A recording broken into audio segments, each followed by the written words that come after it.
Olá, queridos amigos, tudo bem com vocês? Você tem estudado a lição da escola sabatina? Não? Então eu confesso para você que você tem perdido muito, porque a lição da escola sabatina, nesse trimestre, ela está realmente grandiosa.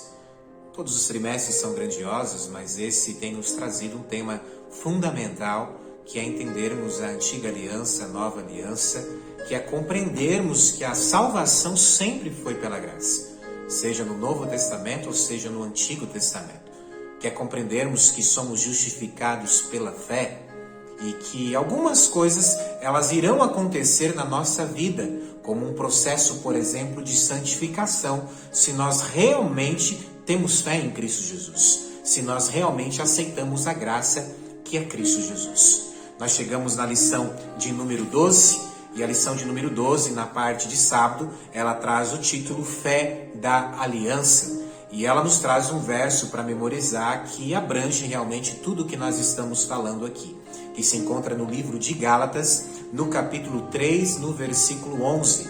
Livro de Gálatas, capítulo 3, verso 11. Se você tem sua Bíblia, você pode abrir, ou eu estarei lendo neste momento para vocês. Gálatas 3, verso 11. E é evidente que pela lei ninguém é justificado diante de Deus, porque o justo viverá pela fé. A verdade é que a grande maioria ainda pensa que a salvação é pelas obras.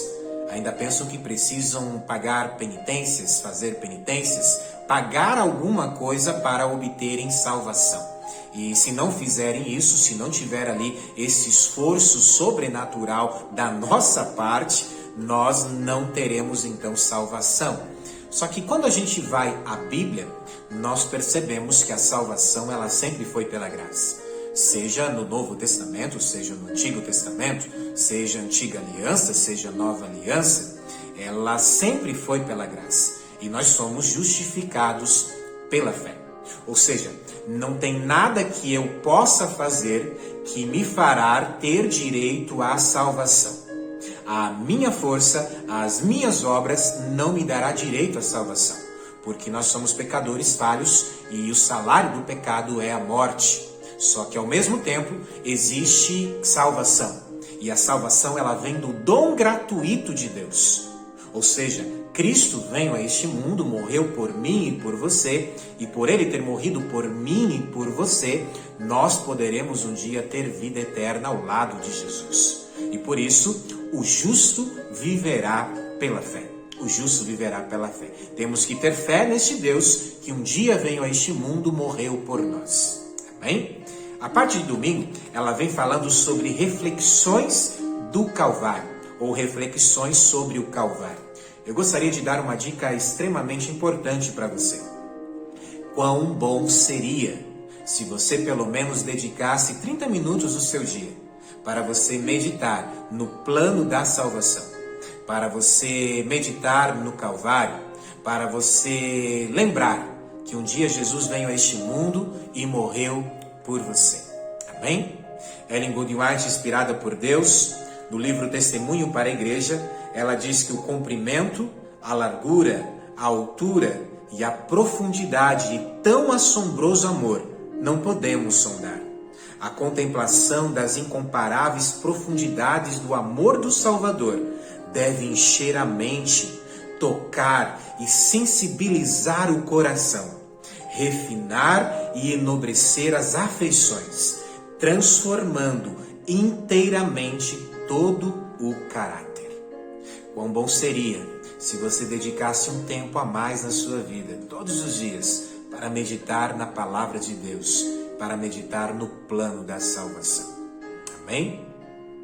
A parte de segunda-feira vem falando sobre a aliança e o sacrifício. A aliança e o sacrifício. O livro de 1 Pedro, no capítulo 1, verso 18 e 19, diz que sabendo que não foi mediante coisas perecíveis, como prata ou ouro, que vocês foram resgatados da vida inútil que seus pais lhe legaram, mas pelo precioso sangue de Cristo, como de um cordeiro sem defeito e sem mácula. Um cordeiro sem defeito e sem mácula. A verdade é que a escravidão do pecado, ela nos trouxe uma vida inútil. E exatamente aqui se encontra esse termo. uma vida inútil, aqui em 1 Pedro capítulo 1, verso 18. Uma vida inútil, em outras palavras, uma vida miserável. E uma vida que precisamos, mais do que nunca, o resgate de Cristo Jesus por cada um de nós. Nós precisamos sempre relembrar do sacrifício de Cristo. Lembrar que precisamos ser resgatados por um cordeiro que não tinha mácula. Por um cordeiro sem defeito. E esse cordeiro foi o próprio Cristo, que um dia veio a este mundo morrer por mim e por você. Morrer por mim e por você.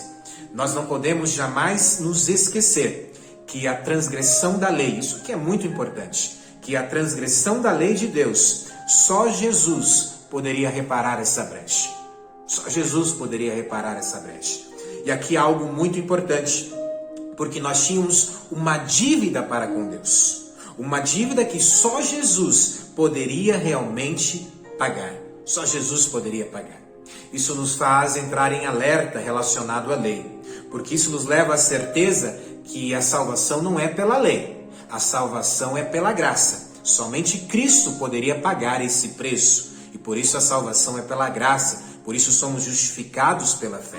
Só que ela também nos faz entender algo muito importante, que a lei, ela nos mostra uma seriedade, a ponto de Jesus ter que vir morrer por nós por causa da transgressão da lei. Ou seja, a lei não é algo ruim, a lei ela é séria e ela foi estabelecida pelo próprio Deus. E quanto ela é séria, a ponto do próprio Jesus ter que vir a este mundo morrer por mim e por você. Isso aqui é muito importante nós entendermos e compreendermos esse significado da lei e a importância dela no plano da salvação. A parte de terça-feira, ela vem falando sobre a fé do patriarca Abraão. A fé do patriarca Abraão. E aqui ela diz, no livro de Gênesis capítulo 15, no verso 6, que Abrão, antes de ser agora mudado o seu nome para Abrão, ele creu no Senhor. E isso lhe foi atribuído para a justiça.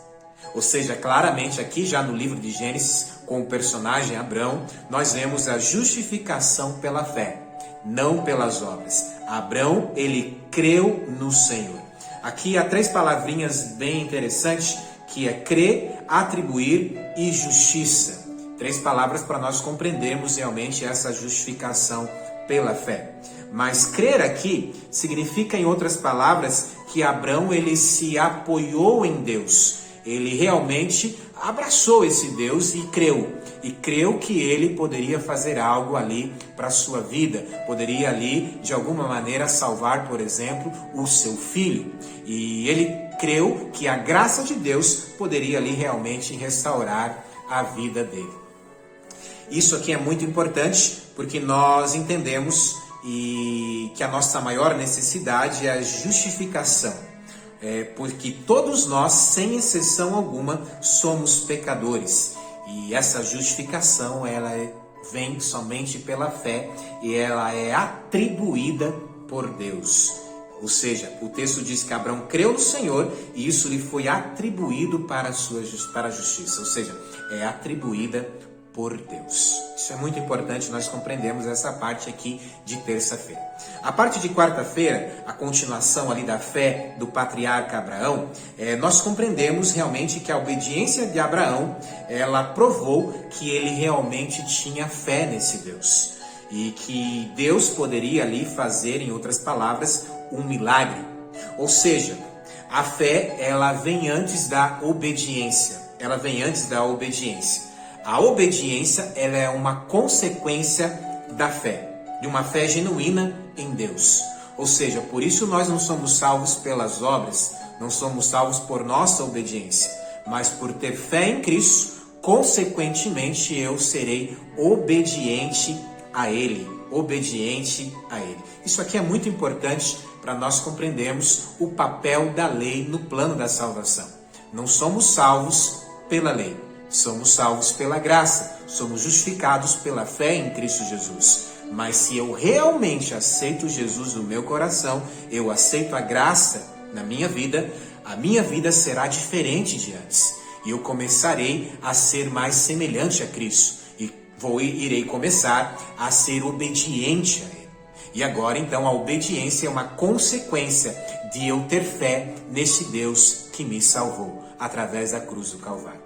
Amém? Louvado seja Deus por isso, porque quando nós compreendemos isso, nós compreendemos que a salvação é pela graça. Nós compreendemos que ao aceitarmos a graça, iremos realmente fazer o que a graça nos pede. E Jesus disse: se me amais, guardareis os meus mandamentos. Em outras palavras, é uma prova de amor ser obediente a Deus. Isso não me fará eu ter direito à salvação, porque a salvação é pela graça. Mas se eu realmente aceito a graça, eu serei obediente a ela. Amém? Assim como Abraão era. Louvado seja Deus por isso.